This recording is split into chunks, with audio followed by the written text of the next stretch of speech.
ইংরাজি নতুন বছরের সবাইকে শুভেচ্ছা জানিয়ে হ্যাপি নিউ ইয়ার 2025। এইভাবে আমরা গাজর বাড়িতে প্র্যাকটিস করিয়েছিলাম। এর আগের ভিডিওতে দিয়েছিলাম যে এইভাবে তোমরা গাজর প্র্যাকটিস করবে। এই গাজরগুলোকে যদি আমরা শুইয়ে দিই অথবা খাতাটাকে যদি চওড়া করে নিয়ে আমরা আঁকি, তারপরে আবার খাতাটা সোজা করে নিই, তারপরে যদি আমরা এইভাবে একটু পাখনাগুলো জুড়ে দিই, দেখো এরোপ্লেন হয়ে গেল।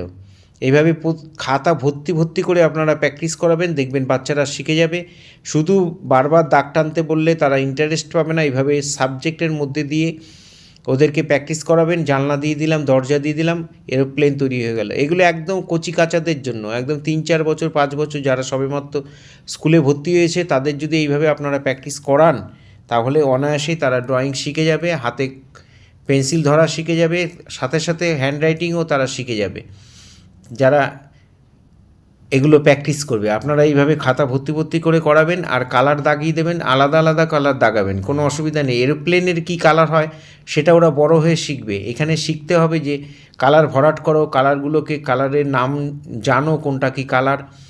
যেমন এইটার নাম পিচ কালার, হলুদ রঙের জানলা দিয়েছি। এরকমভাবে কালারগুলোকে আপনারা ওদের শেখাবেন এবং কালারগুলো যখন করবে একটু খেয়াল রাখবেন যেন দাগের বাইরে না যায়, সাদা যেন না থাকে, সমান করে ভরাট করবে। তোমাদেরকেও বলছি, যারা